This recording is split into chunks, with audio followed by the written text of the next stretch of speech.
وقال الله تعالى في كلامه المجيد والفرقان الحميد يا أيها الذين آمنوا اتقوا الله حق تقاته ولا تموتن إلا وأنتم مسلمون يا أيها الناس اعبدوا ربكم الذي خلقكم من نفس واحدة وخلق منها زوجها وبث منهما رجالا كثيرا ونساء واتقوا الله الذي تساءلون به والأرحام إن الله كان عليكم رقيبا يا أيها الذين آمنوا اتقوا الله وقولوا قولا سديدا يصلح لكم أعمالكم ويغفر لكم ذنوبكم ومن يطع الله ورسوله فقد فاز فوزا عظيما. حاضرین جناب، تمام قسم کی تعریفات، توصیفات، کبریائی اور بڑائی اس اللہ رب العالمین کی لائق و دیبا ہے جس کے سوا کوئی خالق، مالک، رازق اور پالنہار نہیں. اس اللہ رب العالمین نے تمام مخلوقات کے ساتھ ساتھ ہم انسانوں کو بھی پیدا کیا، اور ہمیں پیدا کرنے کے بعد اللہ رب العالمین نے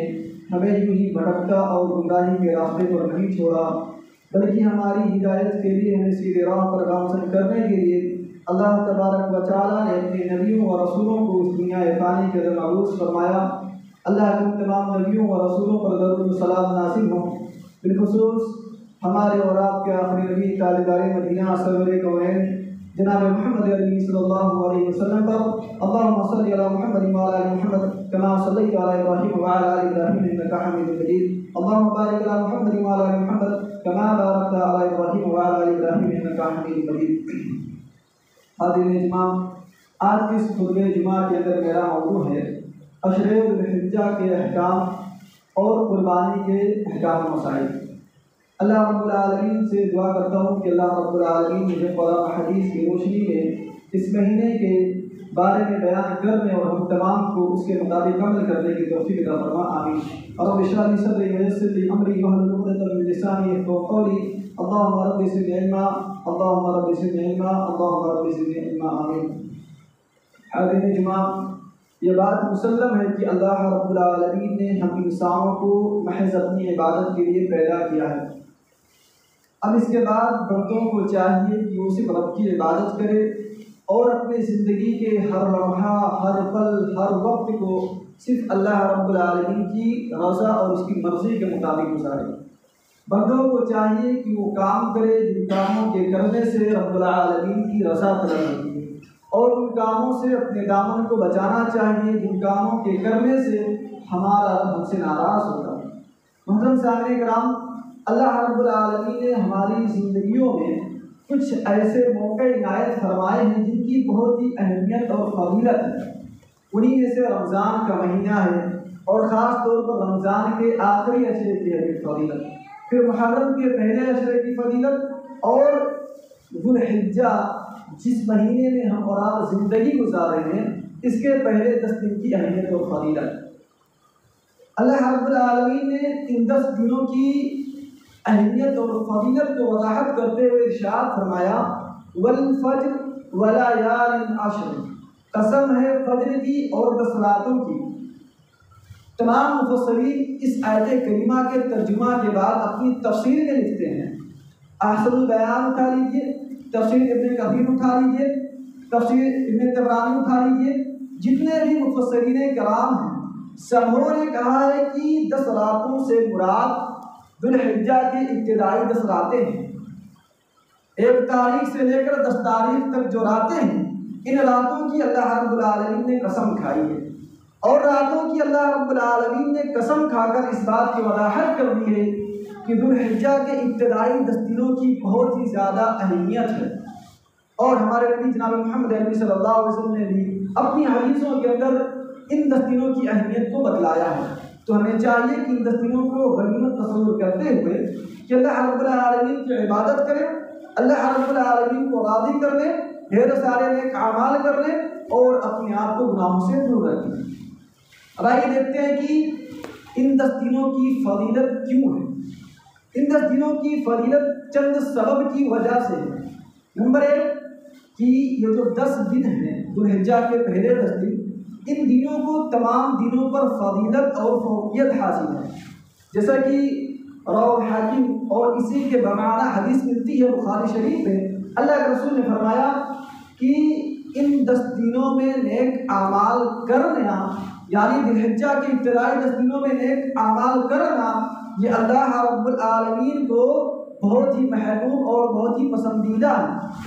قالوا یا رسول اللہ، صحابہ کرام نے فرمایا اے اللہ کے رسول صلی اللہ علیہ وسلم، والجہاد فی سبیل اللہ، کیا جہاد کرنا ان 10 دنوں میں نیک عمل کرنے سے افضل کام نہیں ہے؟ اللہ کے رسول نے فرمایا والجہاد فی سبیل اللہ، ان 10 دنوں میں نیک کام کرنا، نیکی کرنا جہاد کرنے سے بھی زیادہ افضل ہے۔ لیکن اللہ کے رسول صلی اللہ علیہ وسلم نے آگے وضاحت کر دی ہے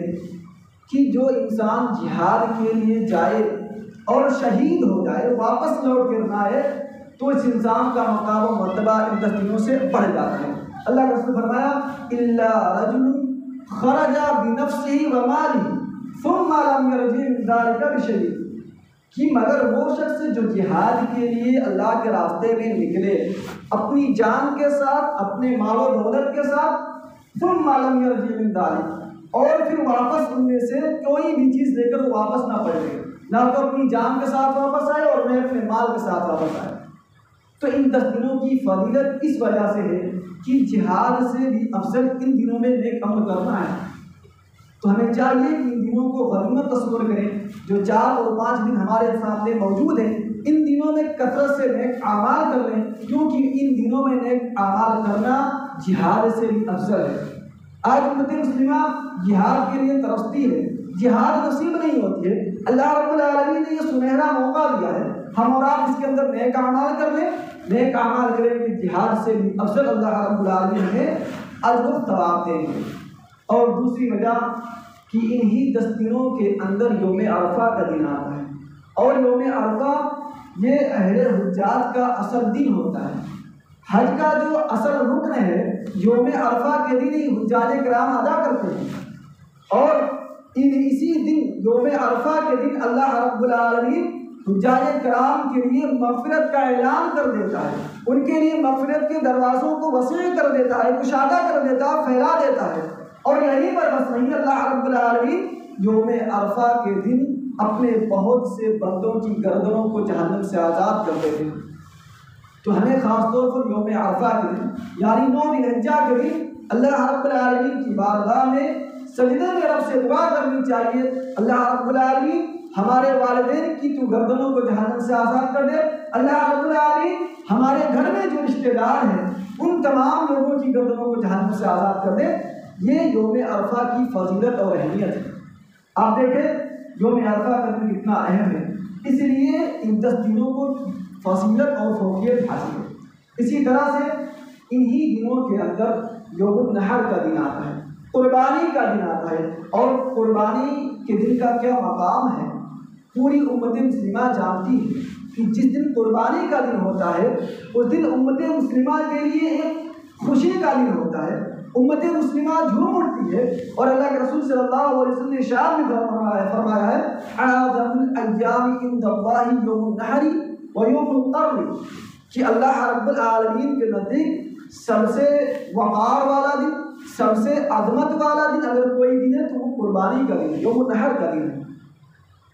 تو ان 10 دنوں کو فضیلت اس لیے حاصل ہے کہ انہی 10 دنوں کے اندر 10 تاریخ کو یوم النحر قربانی کا دن آتا ہے۔ تو ان دنوں کی ہمیں جو ہے غنیمت تصور کرتے ہوئے کثرت سے اللہ رب العالمین کی عبادت کرنی چاہیے، ڈھیر سارے نیک اعمال کرنے چاہیے۔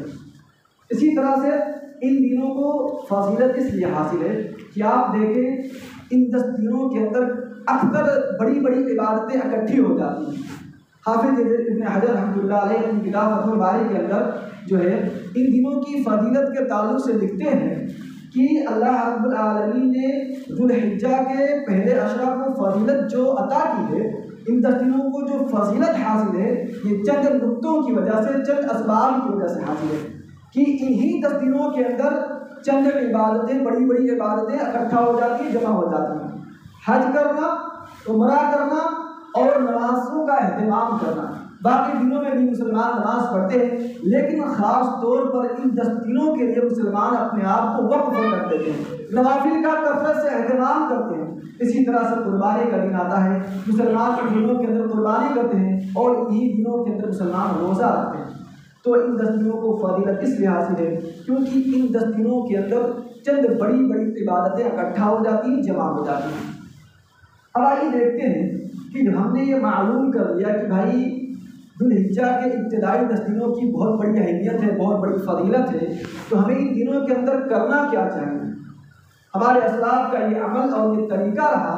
کہ وہ رمضان کے اندر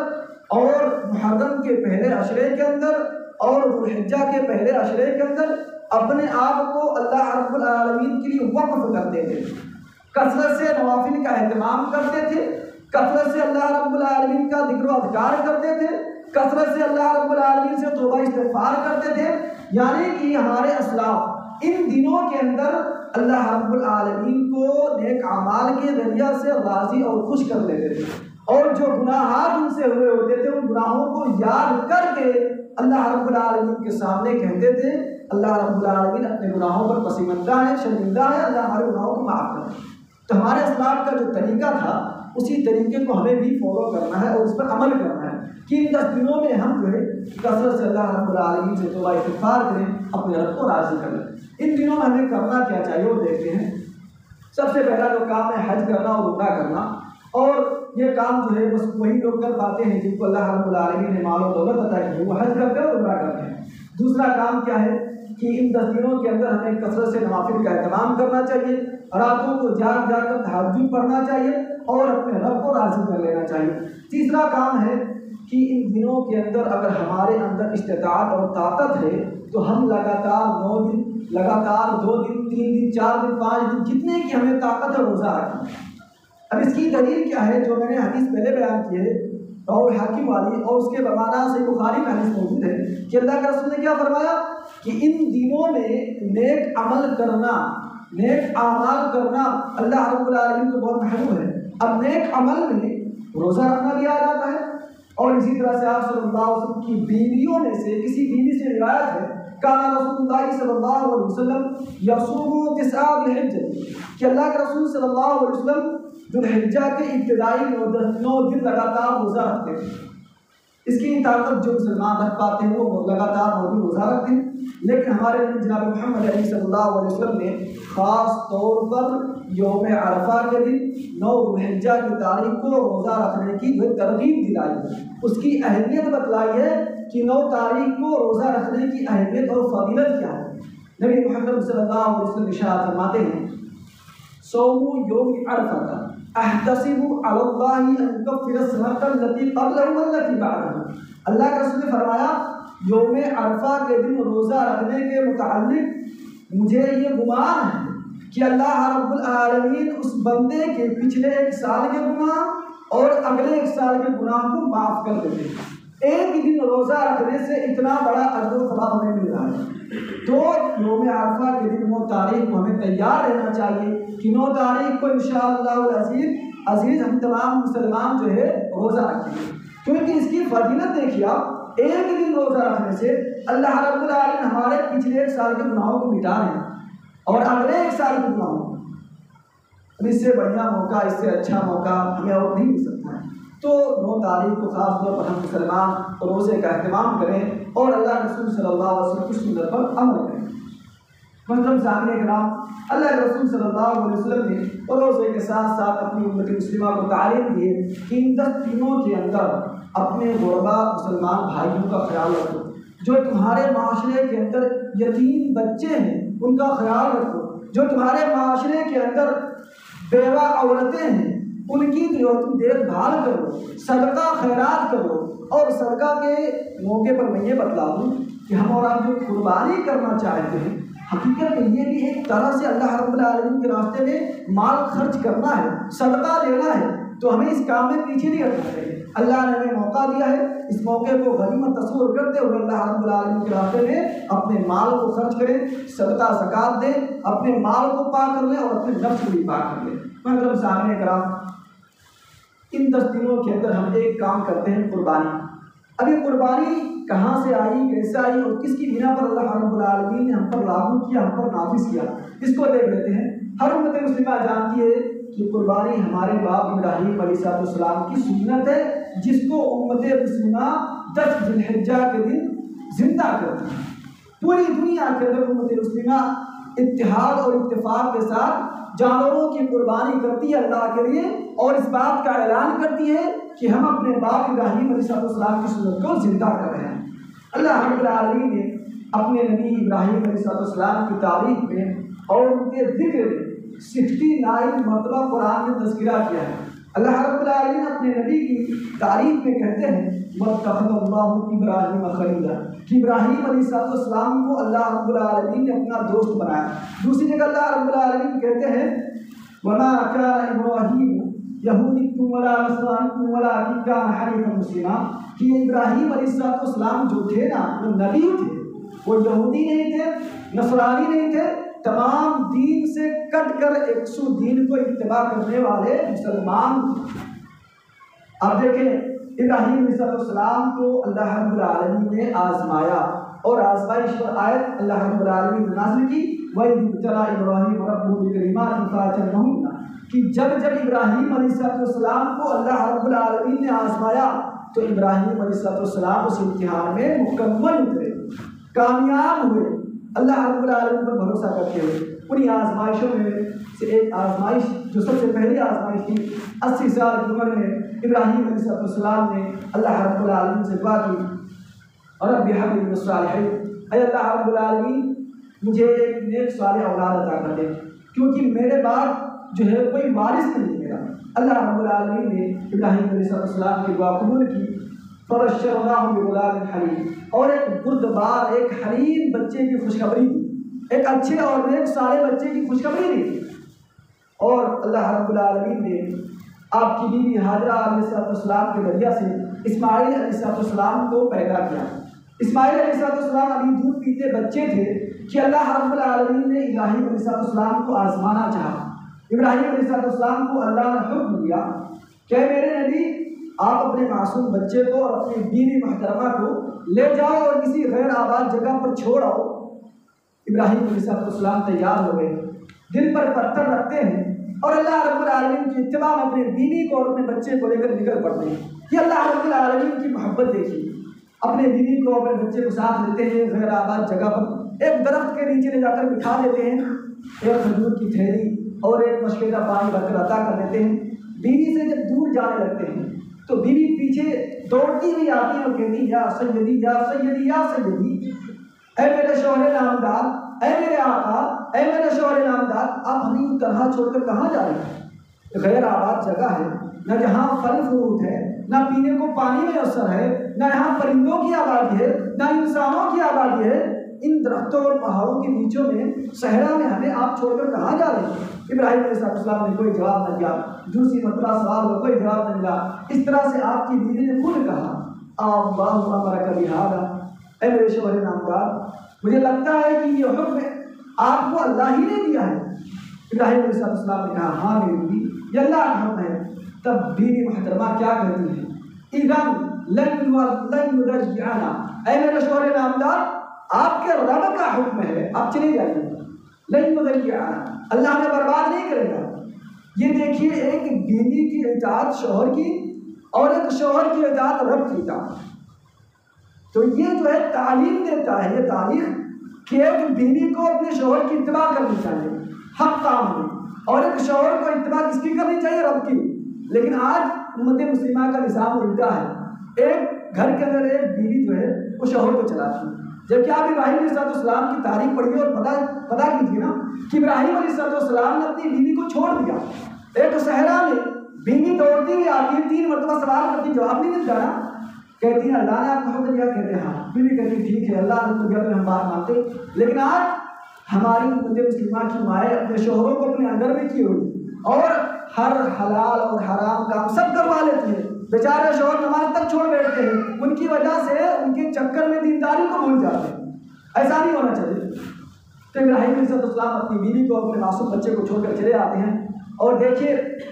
جب کھانے پینے کا سامان ختم ہو جاتا ہے حاجرہ علیہ السلام کے پستان سے دودھ بھی ختم ہو جاتا ہے، اسماعیل علیہ السلام بھوک اور پیاس کے مارے بھٹکتے رہتے ہیں، حاجرہ علیہ السلام اپنے بچے کو دیکھ کر تڑپ اٹھتی ہیں کہ میرا بچہ رو رہا ہے بھوک کے مارے، اب پانی کی تلاش میں ادھر ادھر چلی جاتی ہیں، وادی میں پہنچتی ہیں، وادی سے چڑھتی ہے مروہ، مروہ سے صفا کا چکر لگاتی ہے 7 مرتبہ، پھر اللہ رب العالمین کی مدد آتی ہے، جبرائیل علیہ السلام آتے ہیں، اپنے پر یا اپنے پیر کے ذریعہ سے پانی کا چشمہ نکالتے ہیں جس کو آج ہم آب زمزم کے نام سے جانتے ہیں،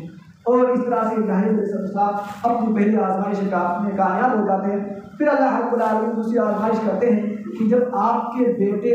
جوان ہو جاتے ہیں، نوجوانی کی حالت میں اللہ رب العالمین پھر ابراہیم علیہ السلام کو آزمانا چاہتے ہیں، ابراہیم علیہ السلام کو خواب میں دکھلاتے ہیں کہ آپ اپنے بیٹے کو ذبح کر رہے ہیں، اور یقین جانیے نبیوں کا جو خواب ہوتا تھا وہ سچا ہوتا تھا اور وہ اللہ رب العالمین کی طرف سے وحی ہوتی تھی۔ ابراہیم علیہ السلام نے جب خواب دیکھا، بیٹے کے پاس آئے اور کہا میرے بیٹے یا بنی انی ارى في المنام انی اذبحک فانظر ما ترى، اے میرے پیارے بیٹے، اے میرے لخت جگر، اللہ رب العالمین نے مجھے حکم دیا ہے، میں نے خواب میں دیکھا کہ اللہ مجھ سے یہ چاہتے ہیں کہ میرے بیٹے میں تیری قربانی دے دوں اللہ کے راستے میں، فانظر ما ترى، اے میرے پیارے بیٹے تیری کیا رائے ہے؟ ایک باپ کی تعلیم دیکھیے، بیٹے سے کوئی بھی کام لینے سے پہلے پوچھتے ہیں فانظر ما ترى، اے میرے بیٹے تمہاری رائے کیا ہے؟ اسی طرح سے آج امت مسلمہ کے والدین محترام کو چاہیے کہ اپنے بچوں سے مشورہ لیا کرے، فانظر ما ترى، اے میرے بیٹے تمہاری کیا رائے ہے؟ بیٹا کیا کہتا ہے؟ جب اللہ نے آپ کو حکم دیا ہے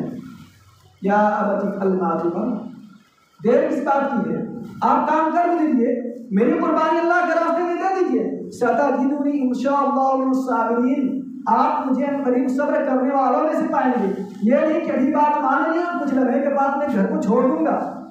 ستجدونی ان شاء اللہ من الصابرین، صبر کرنے والوں میں سے پائیں گے۔ اور یقین جانیے ابراہیم علیہ السلام اپنے لخت جگر کو اپنے ساتھ لیتے ہیں، اپنے ہاتھ میں چھری لیتے ہیں اور مینا کے میدان میں جا کر اپنے بیٹے کی قربانی کرنے کی کوشش کرتے ہیں، لیکن اللہ رب العالمین کن فیکون، چھری چلاتے ہیں مگر چھری چلتی نہیں ہے۔ اللہ رب العالمین کہتے ہیں یا ابراہیم قد صدقت الرؤیا، اے میرے پیارے ابراہیم علیہ السلام آپ نے خواب کو سچ کر دکھایا ہے، چنانچہ اللہ رب العالمین وفدیناہ بذبح عظیم، جنت سے ایک دمبا بھیجتے ہیں اور ابراہیم علیہ السلام اس دمبے کی قربانی کرتے ہیں، اس طرح سے اللہ رب العالمین اسماعیل علیہ السلام کو بچا لیتے ہیں۔ اور اسی سنت کو زندہ کرنے کے لیے اللہ رب العالمین نے ہم امت مسلمہ پر جو ہے جانوروں کی قربانی کو سنت قرار دیا ہے کہ جن کے اندر طاقت ہے قربانی کرنے کی وہ جانوروں کی قربانی کریں، لیکن جو طاقت رکھنے کے باوجود قربانی نہیں کرتے ہیں پھر ان کا کام جانے اور ان کا رب جانے، کیونکہ یہ دیکھیے ابراہیم علیہ السلام کی سنت ہے، اللہ کا فرمان سنت ابھی ابراہیم، اس سنت کو ہمیں زندہ کرنا ہے، ہمارے اندر طاقت ہے قربانی کرنے کی، ہمیں قربانی کرنی چاہیے۔ بہت سے مسلمان ہمارے اندر ایسے پائے جاتے ہیں یار 10,000 خرچ ہو گیا، 15,000 چلا جائے گا، 20,000 چلا جائے گا، یار کچھ چیز لے لی وہ چیز لے نہیں پاؤں گا۔ مسلمانوں اپنے آپ کو رزاق مت سمجھو، تمہارا رزاق کون ہے؟ اگر اس بات پر تمہارا ایمان ہے کہ تمہارا رزاق تم سے اوپر ہے تو گھبراؤ نہیں، 20,000 25,000 اللہ کے راستے میں خرچ کر کے تو دیکھو، اس کے بدلے میں اللہ رب العالمین جو تمہیں عطا کریں گے اس کو گن نہیں پاؤ گے۔ لیکن اگر کنجوسی کرو گے، پیسے کو بچاؤ گے، خود کو رزاق سمجھو گے، خود کو ہی رب مانو گے تو یقین جانو گمراہ ہو جاؤ گے، اور اللہ رب العالمین تمہارے پاس سے جو مال و دولت ہے نا ایک نہ ایک دن چھین لیں گے، بھکاری بن جاؤ گے، فقیر بن جاؤ گے، اللہ بن جاؤ گے، پھر افسوس کرو گے آج کاش قربانی کر دو۔ تو اس لیے مسلمانوں اگر ہمارا اور آپ کے پاس طاقت ہے تو قربانی کیجیے۔ اب قربانی کے تعلق سے چند مسائل جو ہے ہم آپ ایک بات دیکھ لیتے ہیں کہ قربانی سب سے پہلے ہمیں یہ جان لینا چاہیے قربانی ہم کس کے لیے کریں۔ قربانی ہمیں اللہ رب العالمین کے لیے کرنی ہے، کسی پیر غور یا کسی اپنے بابا کے نام پر نہیں کرتی۔ اللہ کے رسول نے صحیح مسلم میں صاحب طور پر اعلان کر دیا ہے لعن اللہ من ذبح لغیر اللہ، اس شخص پر اللہ رب العالمین کی پھٹکار ہو، اس انسان پر اللہ رب العالمین کی لعنت ہو جو غیر اللہ کے نام پر جانوروں کی قربانی دیتے ہیں۔ اور قرآن مقدس کے اندر 30 پارے کے سورہ کوثر کے اندر اللہ رب العالمین نے فرمایا فصلی لربک وانحر، فصلی لربک وانحر، نماز پڑھیے اپنے رب کے لیے اور قربانی کیجیے اپنے رب کے لیے۔ تو قربانی یہ ہمیں اللہ رب العالمین کی رضا کے لیے کرنی ہے، کسی غیر اللہ کے نام پر قربانی نہیں کرنی ہے۔ اسی طرح سے قربانی کے جو جانور ہیں جب ہم ان کو خریدیں وہ عیب دار ہوں، مثلا ان کے کان پھٹے نہ ہو، ان کے کان کٹے نہ ہو، ان کی سینگ ٹوٹی نہ ہو، وہ لنگڑے لولے نہ ہو اور بہت کمزور نہ ہو۔ اللہ رسول نے فرمایا اربع لا تزول فی الاواہی العوراء بیت عورها والمریضة بیت مرضها والارجاء بیت ضرها والکثیر التي لا تلقی۔ اللہ رسول نے فرمایا 4 قسم کے جانور جو قربانی کے جائز و درست نہیں ہیں۔ کانا جانور جس کا کانا پن جو ہے سب کو دکھتا ہو،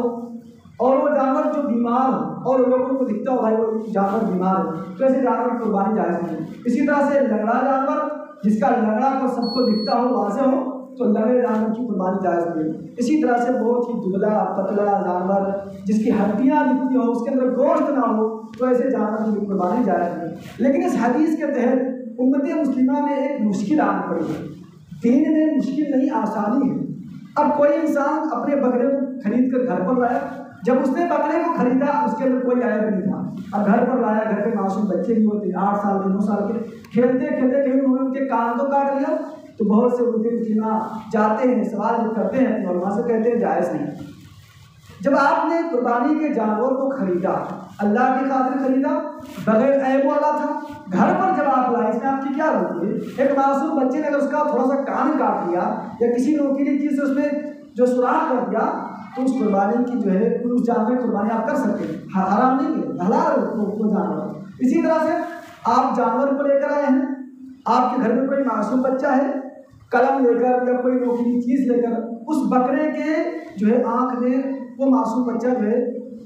چبھو لیتا ہے، اس کی آنکھ کو اندھا کر دیتا ہے، اس بکرے کی قربانی جائز ہے، کیونکہ اس میں کوئی آپ کی غلطی نہیں ہے۔ آپ نے جانور جب خریدا تھا بیچارہ بغیر عیب والا تھا، لیکن گھر پر لائے چھوٹے بچے ہیں، کب تک آپ حفاظت کریں گے؟ بچے اکثر جو جانوروں کے ساتھ کھیلتے ہیں اور ان کو کاٹتے بھی ہیں، ان کو کسی چیز سے مارتے بھی ہیں، تو اگر کچھ تکلیف ہو جائے جانوروں کو تو انشاءاللہ